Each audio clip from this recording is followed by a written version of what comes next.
ಶೈಕ್ಷಣಿಕ ವರ್ಷ ಮುಗಿಯಲು ಬಂದರೂ ಸಿಕ್ಕಿಲ್ಲ ಸ್ವೆಟರ್. ಮೈ ಕೊರೆಯೋ ಚಳಿಯಲ್ಲೇ ಶಾಲಾ ಮಕ್ಕಳು ನಡುತ್ತಿದ್ದಾರೆ.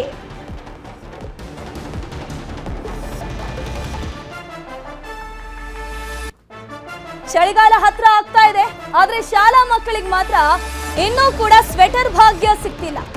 ಪ್ರತಿ ವರ್ಷ ಚಳಿಗಾಲಕ್ಕೂ ಮುನ್ನ ಮಕ್ಕಳಿಗೆ ಸ್ವೆಟರ್ ಅನ್ನ ಕೊಡ್ತಾ ಇತ್ತು ಜಿಬಿಯ ಶಾಲೆಗಳಿಗೆ ಇನ್ನೂ ಕೂಡ ಸ್ವೆಟರ್ ಪೂರೈಕೆ ಆಗ್ತಿಲ್ಲ. ಪ್ರತಿ ವರ್ಷ ಚಳಿಗಾಲಕ್ಕೂ ಮುನ್ನ ಮಕ್ಕಳಿಗೆ ಸ್ವೆಟರ್ ಅನ್ನ ವಿತರಣೆ ಮಾಡಲಾಗುತ್ತಿತ್ತು. ಈ ಬಾರಿ ಚಳಿಗಾಲ ಶುರುವಾಗಿ 1.5 ತಿಂಗಳುಗಳೇ ಕಳೆದು ಹೋಗಿದೆ. ಆದರೂ ಕೂಡ ಶಾಲಾ ಮಕ್ಕಳಿಗೆ ಸ್ವೆಟರ್ ಭಾಗ್ಯ ಸಿಕ್ಕಿಲ್ಲ. ಮಕ್ಕಳು ಪರದಾಟವನ್ನು ನಡೆಸ್ತಾ ಇದ್ದಾರೆ. ಡಿಬಿಟಿ ಮೂಲಕ ಹಣವೂ ಬಂದಿಲ್ಲ, ಸ್ವೆಟರ್ ಕೂಡ ಕೊಟ್ಟಿಲ್ಲ. ಮಕ್ಕಳ ಪೋಷಕರು ಕೂಡ ಆಕ್ರೋಶ ವ್ಯಕ್ತಪಡಿಸ್ತಾ ಇದ್ದಾರೆ. ಚಳಿಗಾಲ ಬರ್ತಾ ಇದೆಯಲ್ವಾ, ಈ ಸಂದರ್ಭದಲ್ಲಿ ಮಕ್ಕಳಿಗೆ ಸ್ವೆಟರ್ ಅನ್ನುವಂಥದ್ದು ಬೇಕೇ ಬೇಕು. ಪ್ರತಿ ಬಾರಿ 23,000 ಶಾಲಾ ಮಕ್ಕಳಿಗೆ, ಜಿಬಿ ಅಂಡರ್ ಅಲ್ಲಿ ಬರುವಂತಹ ಶಾಲಾ ಮಕ್ಕಳಿಗೆ ಸ್ವೆಟರ್ ಅನ್ನ ಕೊಡಲಾಗ್ತಿತ್ತು. ಈ ಬಾರಿ ಬರೀ 2,000 ಮಕ್ಕಳಿಗೆ ಮಾತ್ರ ಸ್ವೆಟರ್ ಅನ್ನ ಕೊಟ್ಟಿದ್ದಾರೆ. 21,000 ಮಕ್ಕಳಿಗೆ ಸ್ವೆಟರ್ ಕೊಡೋದು ಬಾಕಿ ಇದೆ. ಅದೇ ಅದು ಸ್ವಲ್ಪ ಜಿಬಿಐಗೆ ಎಲ್ಲ ನಾನು ಕಮಿಷನರ್ಸ್ಗೆ ಹೇಳ್ತೀನಿ. The decision originally was to ಅವರಿಗೆ ಡಿಬಿಟಿ ಮುಖಾಂತರ ಅವರಿಗೆ ಕಳಿಸ್ಲಿಕ್ಕೆ ಡಿಸಿಷನ್ ಇತ್ತು. ಅವ್ರ ಹತ್ರ ಫಾಲೋಅಪ್ ಮಾಡಿಬಿಟ್ಟು ಬೇಗನೆ ಕೊಡಿಸ್ಲಿಕ್ಕೆ ನಾವು ವ್ಯವಸ್ಥೆ ಮಾಡ್ಬಿಡ್ತೀವಿ. If it is not going to the DBT ಅಂತ ಹೇಳಿದ್ರೆ ಮಕ್ಕಳ ಪರ್ಸನಲ್ ಅಕೌಂಟಿಗೆ ಅಥವಾ ಅವರ ಪೇರೆಂಟ್ಸ್ ಅಕೌಂಟಿಗೆ ಹೋಗ್ಲಿಕ್ಕೆ ವ್ಯವಸ್ಥೆ ಆಗ್ತಾ ಇತ್ತು. ಇದು ನಾವು ವ್ಯವಸ್ಥೆ ಸರಿಪಡಿಸ್ತೇವೆ. ಇಲ್ಲದಿದ್ರೆ ನಾವು ಖಂಡಿತ ನಮ್ಮ ಕಡೆಯಿಂದನೇ ಸ್ವೆಟರ್ ಕೊಡಿಸಿಗೆ ವ್ಯವಸ್ಥೆ ಮಾಡ್ತೀವಿ. ಅದೇ ಅದು ಸ್ವಲ್ಪ ಜಿಬಿಐಗೆ ಇದ್ರ ಬಗ್ಗೆ ಹೆಚ್ಚಿನ ಮಾಹಿತಿ ಕೊಡ್ತಾ ಹೋಗ್ತಾರೆ ನಮ್ಮ ಪ್ರತಿನಿಧಿ ಆಶಿಕ್ ಮುಲ್ಕಿ ಲೈವ್ ನಲ್ಲಿ ಜಾಯ್ನ್ ಆಗಿದ್ರೆ. ಆಶಿಕ್ ಮುಲ್ಕಿ, ಸದ್ಯಕ್ಕೆ ಜಿಬಿಎ ಶಾಲೆ ಅಂಡರ್ ಅಲ್ಲಿ ಬರುವಂತಹ ಮಕ್ಕಳಿಗೆ ಇದುವರೆಗೂ ಕೂಡ ಸ್ವೆಟರ್ ಭಾಗ್ಯ ಸಿಕ್ಕಿಲ್ಲ. ಪ್ರತಿ ವರ್ಷದಂತೆ ಈ ಬಾರಿ ಕೂಡ ಕೊಡ್ಬೇಕಿತ್ತಲ್ಲ, ಯಾಕೆ ಕೊಟ್ಟಿಲ್ಲ ಅಂತ?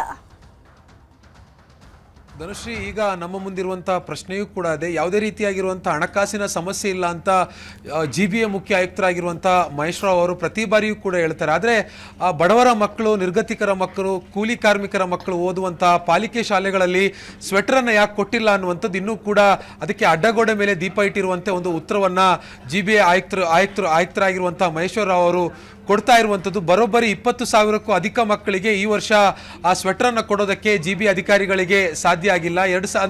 2 ವರ್ಷಗಳ ಹಿಂದೆ ಆ ಸ್ವೆಟರ್ ಖರೀದಿಯಲ್ಲಿ ಬಹಳ ದೊಡ್ಡ ಮಟ್ಟದ ಹಗರಣದ ಆರೋಪ, ಭ್ರಷ್ಟಾಚಾರದ ಆರೋಪ ಕೇಳಿ ಬಂದಿತ್ತು.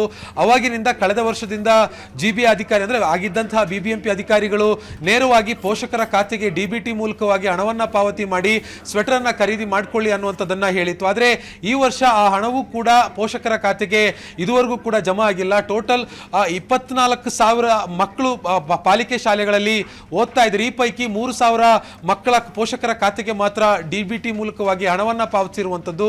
ಉಳಿದಂತೆ 20,000ರಿಂದ 21,000 ಮಕ್ಕಳ ಪೋಷಕರ ಖಾತೆಗೆ ಇನ್ನೂ ಕೂಡ ಹಣ ಪಾವತಿ ಆಗಿಲ್ಲ. ಹೀಗಾಗಿ ಈ ವರ್ಷ ಅತಿ ಹೆಚ್ಚು ಚಳಿಯ ಅನುಭವ ಬೆಂಗಳೂರಿನಲ್ಲಿ ಆಗ್ತಾ ಇರುವಂಥದ್ದು.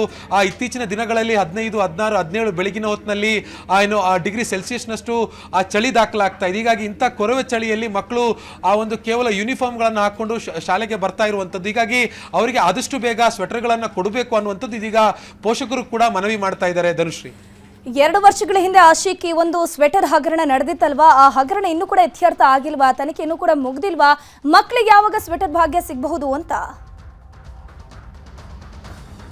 ಧನುಶ್ರೀ, 2 ವರ್ಷಗಳ ಹಿಂದೆ ನಡೆದಿರುವಂಥ ಈ ಸ್ವೆಟರ್ ಹಗರಣದಲ್ಲಿ ಆಗ ಇದ್ದಂಥ ಕೆಲವು ಅಧಿಕಾರಿಗಳ ಹೆಸರು ಕೂಡ ಕೇಳಿ ಬಂದಿತ್ತು. ಸದ್ಯಕ್ಕೆ ಈ ಒಂದು ಪ್ರಕರಣ ಲೋಕಾಯುಕ್ತದಲ್ಲಿ ತನಿಖೆ ಇನ್ನೂ ಕೂಡ ನಡೀತಾ ಇದೆ. ಇದ್ರ ಬಗ್ಗೆ ಒಂದು ತಾರ್ಕಿಕ ಅಂತ್ಯವನ್ನು ಕಾಣಿಸೋದಕ್ಕೆ ಸಾಧ್ಯ ಆಗಿಲ್ಲ. ಅದು ಒಂದು ಬದಿ. ಆದರೆ ಈ ವರ್ಷ ಪ್ರತಿ ವರ್ಷವೂ ಕೂಡ ಹೊಸ ರೀತಿಯಲ್ಲಿ ಟೆಂಡರ್ ಕರೆಯಲಾಗುತ್ತೆ. ಪ್ರತಿ ವರ್ಷವೂ ಕೂಡ ಡಿಬಿಟಿ ಮೂಲಕವಾಗಿ ಹಣವನ್ನು ಕೊಡೋದಕ್ಕೆ ಮ್ಯಾಪಿಂಗ್ ಕೂಡ ಮಾಡಲಾಗುತ್ತೆ. ಆದರೆ ಇದುವರೆಗೂ ಕೂಡ ಈ ವರ್ಷ ಡಿಬಿಟಿಗಾಗಲಿ ಅಥವಾ ನೇರವಾಗಿ ಮಕ್ಕಳ ಕೈಗೆ ಸ್ವೆಟರನ್ನು ಕೊಡೋದಕ್ಕೆ ಜಿಬಿ ಅಧಿಕಾರಿಗಳಿಗೆ ಸಾಧ್ಯ ಆಗಿಲ್ಲ. ಕಳೆದ ವರ್ಷಕ್ಕಿಂತ ಈ ವರ್ಷ ಅತಿ ಹೆಚ್ಚು ಚಳಿಯ ಅನುಭವ ಬೆಂಗಳೂರಿನಲ್ಲಿ ಇರುವಂಥದ್ದು. ಕನಿಷ್ಠ ಪಕ್ಷ ಈ ವರ್ಷನಾದರೂ ಕೂಡ ಮಕ್ಕಳಿಗೆ ನೇರವಾಗಿ ಅವರಿಗೆ ಹಣ ಕೊಡುವಂಥದ್ದು ಅಥವಾ ಸ್ವೆಟರನ್ನು ಕೊಡುವಂಥ ಕೆಲಸವನ್ನ ಚಳಿಗಾಲಕ್ಕೂ ಮುಂಚಿತವಾಗಿ ಜಿಬಿ ಅಧಿಕಾರಿಗಳು ಮಾಡ್ಕೋಬೇಕಿತ್ತು. ಆದರೆ ಈಗ ಚಳಿಗಾಲ ಶುರುವಾಗಿ 1-1.5 ತಿಂಗಳು ಮುಗಿತಾ ಬಂದಿದೆ. ಇನ್ನೇನು ಕೆಲವೇ ತಿಂಗಳುಗಳಲ್ಲಿ ಪರೀಕ್ಷೆ ಕೂಡ ಶುರುವಾಗುತ್ತೆ. ಎಲ್ಲ ಮುಗಿದ ಮೇಲೆ ಆ ಸ್ವೆಟರ್ ಸಿಕ್ಕಿ ಏನು ಪ್ರಯೋಜನ ಅನ್ನುವಂಥದ್ದು ಇದೀಗ ಪೋಷಕರು ಕೇಳ್ತಾ ಇರುವಂತಹ ಪ್ರಶ್ನೆ. ಧನುಶ್ರೀ, ಸಂಬಂಧಪಟ್ಟ ಜಿಬಿ ಅಧಿಕಾರಿಗಳು ಏನು ಹೇಳ್ತಿದ್ದಾರೆ ಇದ್ರ ಬಗ್ಗೆ ಪ್ರಶ್ನೆ ಮಾಡಿದ್ರೆ ಆಶಿಕ್?